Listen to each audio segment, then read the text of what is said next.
Hello friends, मैं Ranjit GS आज तक में आपका स्वागत करता हूं।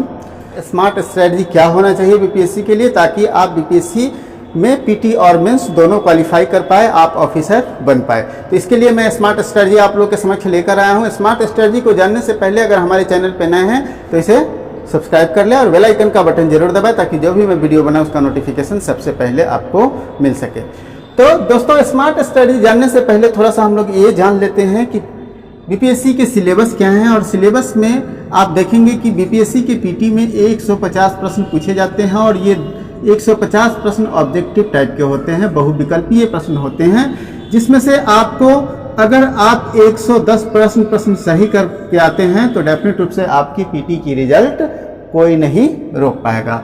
उसके बाद इसमें यह ध्यान रखेंगे कि कोई निगेटिव मार्किंग नहीं होता है। बहुत सारे स्टूडेंट इस सस्पेंस में होते हैं कि क्या इसमें निगेटिव मार्किंग होता है, तो मैं आपको बता दूं कि इसमें कोई निगेटिव मार्किंग नहीं होता है। और यह भी बता दूं कि इस बार के बीपीएससी पीटी के सिलेबस में किसी तरह के कोई बदलाव नहीं होने जा रहे हैं। मेंस के सिलेबस में भी कोई बदलाव नहीं होने जा रहे हैं, ठीक है। तो बीपीएससी पीटी के सिलेबस के अनुसार, चूंकि सिलेबस से संबंधित मैंने एक महत्वपूर्ण वीडियो बनाया है, उसे देखेंगे तो आपके सारे डाउट्स क्लियर हो जाएंगे कि बीपीएससी में सिलेबस क्या है।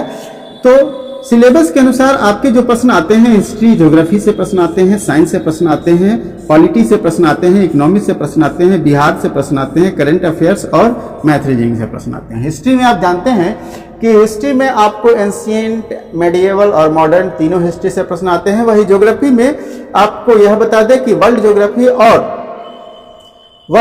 और इंडियन ज्योग्राफी दोनों से प्रश्न आते हैं। वहीं आपको बताते चले कि साइंस में फिजिक्स, केमिस्ट्री और बायोलॉजी से प्रश्न आते हैं और बायोलॉजी से अधिक प्रश्न आते हैं।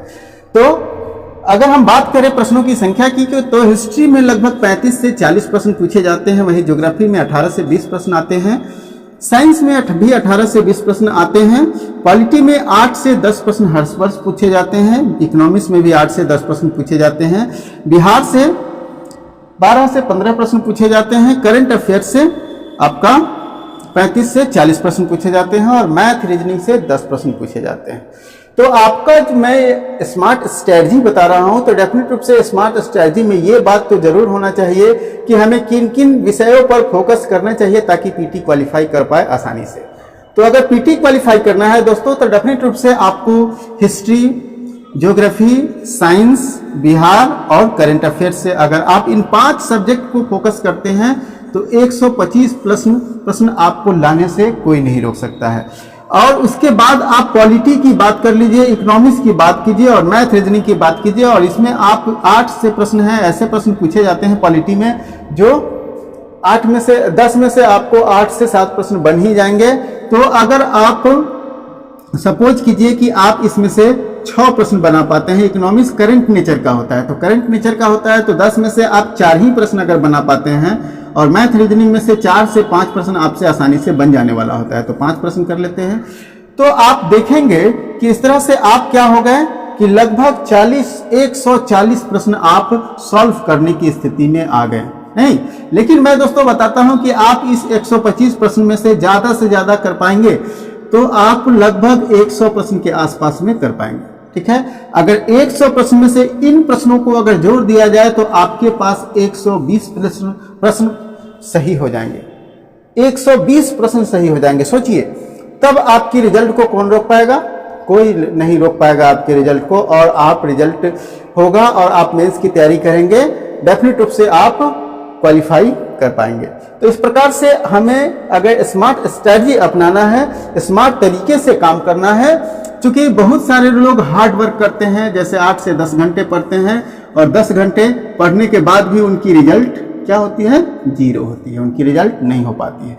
लेकिन हमें ये हार्ड वर्क ही नहीं करना है, हमें क्या करना है? स्मार्ट वर्क करना है। और स्मार्ट वर्क करने के लिए आपको क्या करना होगा? स्मार्ट वर्क तभी हो पाएगा जब आप एक टाइम टेबल अपना बनाकर पढ़ेंगे। तो टाइम टेबल बनाइए।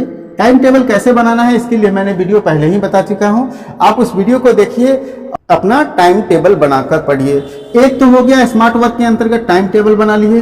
टाइम टेबल के बाद आप जो है प्रीवियस ईयर के क्वेश्चन को आप देखिए, उससे आपको ये एनालाइज करने में फायदा होगा कि आप किस तरह के प्रश्न पूछे जा रहे हैं। आप बीपीएससी मेंस में तो प्रीवियस ईयर के प्रश्न को आप देख लिए। अब आपके पास पढ़ने का जो टेक्निक होगा, वो पढ़ने का टेक्निक मैं बताने जा रहा हूं। तो पढ़ने के जो टेक्निक हैं वो आपके यही टेक्निक है, ठीक है। अब ये टेक्निक क्या होगा, इस टेक्निक को अगर आप अपनाते हैं तो डेफिनेट रूप से आप सक्सेस हो पाएंगे। कैसे पढ़ेंगे, तो सबसे पहले आप जो टॉपिक निर्धारित कीजिए, मतलब वीकली साप्ताहिक आपको क्या बनाना है, टाइम टेबल बनाना है। साप्ताहिक रूप से आपको एक टॉपिक, जो भी सप्ताह में आप 2 टॉपिक, 4 टॉपिक, 5 टॉपिक, 10 टॉपिक, जितना टॉपिक आप कर सकते हैं टाइम टेबल के अनुसार आप उतने टॉपिक को डिसाइड करें और उस टॉपिक को कैसे पढ़े अब मैं बताने जा रहा हूं। तो उस टॉपिक को सबसे पहले जैसे सपोज कीजिए कि आपने मौर्य साम्राज्य को पढ़ा, ठीक है। तो मौर्य को पढ़ लिया, टॉपिक को आपने पढ़ लिया। अब उस टॉपिक को पढ़ने के बाद आप उस टॉपिक से जुड़ा हुआ वीडियो देखिए, ठीक है। आप उस टॉपिक से जुड़ा हुआ वीडियो देखिए। वीडियो देखेंगे तो डेफिनेट रूप से कुछ टॉपिक में जो कुछ नहीं होगा वो आपके वीडियो में आ जाएंगे, क्योंकि कई बार ऐसा होता है कि आप जो पढ़ते हैं वो ज़्यादा समय तक नहीं याद हो पाता है, लेकिन आप जैसे ही 10 मिनट 20 मिनट से 25 मिनट का एक वीडियो होता है, 20-25 मिनट अगर आप निकाल लेते हैं और इस वीडियो में देते हैं तो डेफिनेट रूप से आपको क्या होगा कि वो लंबे समय तक याद रह पाएगा। और अगर चाहते हैं कि आपका और लंबे समय तक याद रहे और कंप्लीट रूप से याद रहे, तो इसके लिए एक और टेक्निक है, और ये टेक्निक है कि मौर्य साम्राज्य को आपने पढ़ा, उससे संबंधित वीडियो देखा। अब क्या करना है कि अब उससे संबंधित एक ऑब्जेक्टिव की बुक होगी, आप उस ऑब्जेक्टिव को बनाइए।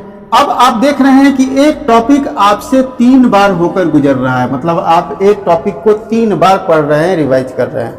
तो अगर एक टॉपिक को आप 3 बार रिवाइज कर लिए तो आपको मतलब आप खुद डिसाइड कर सकते हैं कि आपको किस तरह से प्रिपरेशन होगा।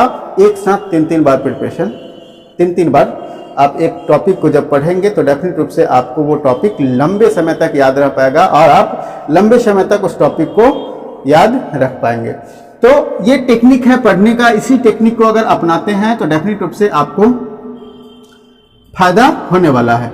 अब ये सवाल उत्पन्न होता है कि भाई कौन कौन से बुक पढ़े, क्योंकि बुक भी वाइटल रोल प्ले करता है, बहुत बड़ा रोल प्ले करता है आपके तैयारी में। तो कौन कौन से बुक्स पढ़ना है, इसके लिए मैंने बेस्ट बुक के लिए एक वीडियो बनाया है, best book for BPSC PT, ठीक है, best book for BPSC PT.